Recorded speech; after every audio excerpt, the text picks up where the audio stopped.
Spying on free speech nearly at Cold War levels.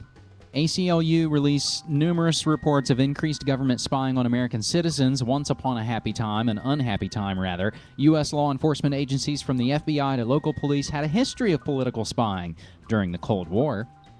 We've discussed that recently with COINTELPRO, the infiltration and destruction of groups that are grassroots and may actually pose a threat to the system. The ACLU said that the old political spying tendencies are running high again. Individuals and groups are being monitored and harassed for little more than peacefully exercising their First Amendment rights. One ACLU report, Policing Free Speech, Police Surveillance, and Obstruction of First Amendment-Protected Activity, reveals that in recent years, Americans have been put under surveillance or harassed by law enforcement agencies in 33 states, plus the District of Criminals. What horrific acts did these Americans commit? Organizing, marching, protesting, supporting unusual viewpoints, and engaging in normal, innocuous behaviors such as writing notes or taking photographs in public. There is a map that shows states where incidents of political spying were found in these reviews.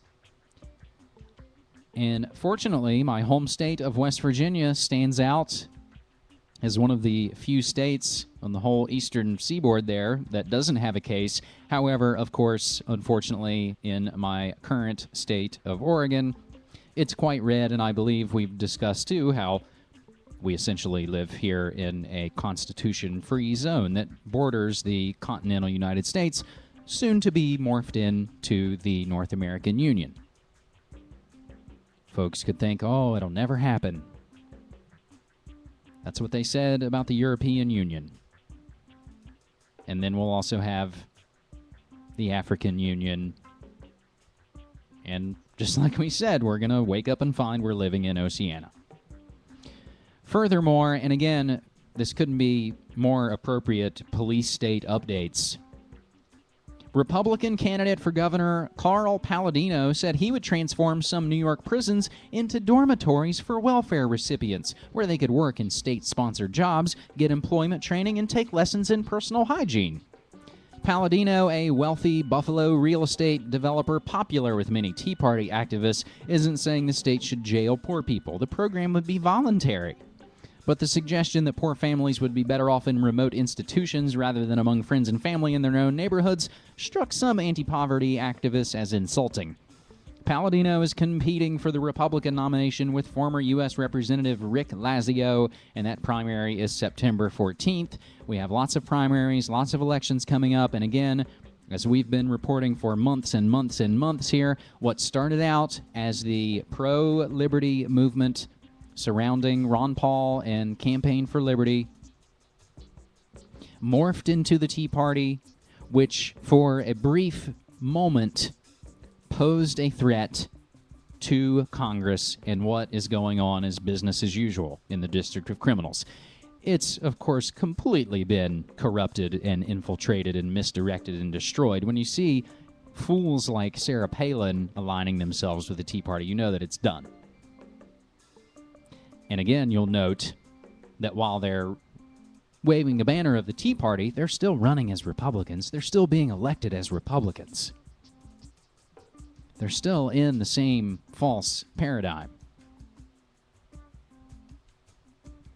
But again, these are the paradigms that keep us lunging at each other's throats. But from prisons to schools, what's the difference anymore?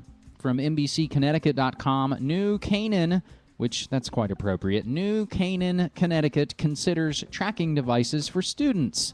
In the Tony town of New Canaan, students might someday get tracking tags. Students might someday get tracking tags along with their textbooks. No decisions have been made, but school officials plan to look into the possibility of adding radio frequency tags to student or staff ID cards, or place them on school property like laptops, the New Canaan Advertiser reports.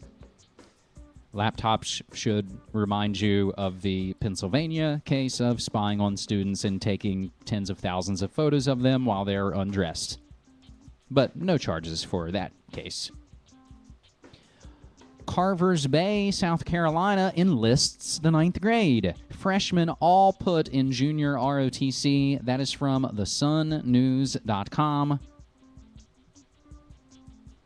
And we also from timesleader.com. This coming from, oh yes, we're right back to Pennsylvania. Students prepare for Homeland Security careers. The Center for Adult and Continuing Education at Misericordia University is introducing a new Bachelor of Arts degree program this fall. The Government, Law, and National Security program will be available for the fall semester of this year for adult learners with an associate's degree in the area of criminal justice, business, and human services. This will prepare them to enter the expanding national and homeland security workforce within the government and private sector.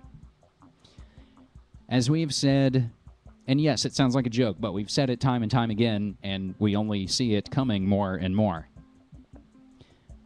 As they complete this controlled demolition of an economy that was already fake, that was already built on zeros and ones, that had already been overtaken by the banksters and the gangsters in the earlier part of the 20th century with the Federal Reserve,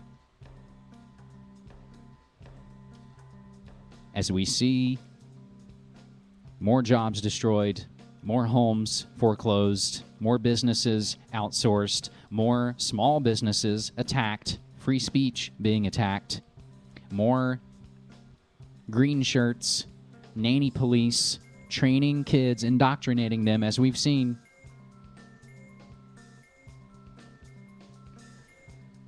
I don't even want to say it again. It's like a sci-fi movie in the dystopic future where there are no jobs and everybody's packed into compact cities, totally controlled in the track and trace panopticon control grid. The only jobs you'll be able to get will be working for the state, like some corrupt agent, like some Charlton Heston thug out of Soylent Green. That's why we make so many media references. Again, you've seen all these things, you've heard all these things. And especially when we're talking about Huxley or talking about H.G. Wells, you're talking about well-connected elite families. And we've noted that perhaps in the case of someone like Orwell, he was warning about what could happen. But in the case of folks like Huxley and Wells, they're telling you what's going to come. H.G. Wells, you know, Time Machine, War of the Worlds, but he also wrote The Open Conspiracy and the New World Order and said that many people will die trying to fight against the New World Order, but they'll lose. But he's wrong. If we can make one more media reference here, and this is our hope, and this is what this mass awakening could be. And it's happening all around us.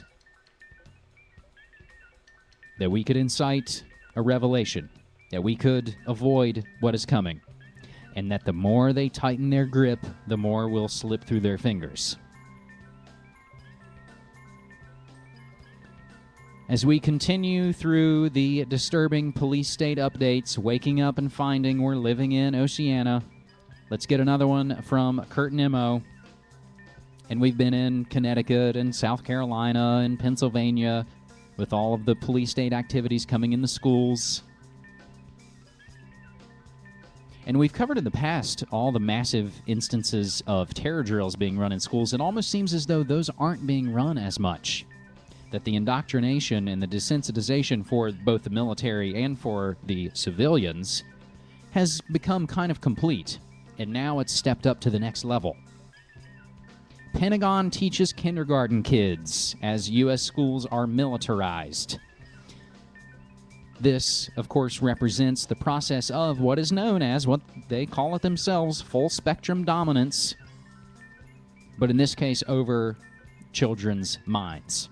First the government, paid the mothers not to have husbands in the home, single-parent benefits, and now the soldiers are bringing up our kids from kindergarten age. This is about training Americans almost from birth that it's normal to have military troops involved in routine life on a day-to-day basis. This is fascist martial law conditioning. In 1787, Thomas Jefferson lamented the fact that the newly minted Constitution lacked any specific provisions on standing armies, saying, quote, "I do not like the omission of a Bill of Rights providing clearly and without the aid of sophisms for protection against standing armies. The spirit of this country is totally adverse to a large military force." Now, we relish large armies and enthusiastically send them out to kill people and break things around the world. The government and the corporate media encourage us to support our troops as they illegally occupy foreign lands and engage in war crimes. George Washington's admonition, expressed in his farewell address, that the U.S. extend commercial relations and have with foreign nations as little political connection, to say nothing of military, as possible, is almost entirely forgotten. In violation of posse comitatus, a law in the spirit of Jefferson's warning about the militarization of civil society, the Pentagon works hand-in-hand with local law enforcement. Increasingly militarized police are becoming an extension of the Defense Department, Homeland Security, and even the CIA and FBI. Few seem to understand the grave danger of this tendency. And now, as we have already shown, and we will further show, the military has invaded our grade schools. A new partnership between the Anchorage School District and the U.S. Army Alaska will add a military presence to local schools. This reporting from Alaska Star. School and military officials said the program will help students academically, but having uniformed military in schools will also lend support to children of military members on deployment, they said, and give non-military kids an understanding of what soldiers do for the country.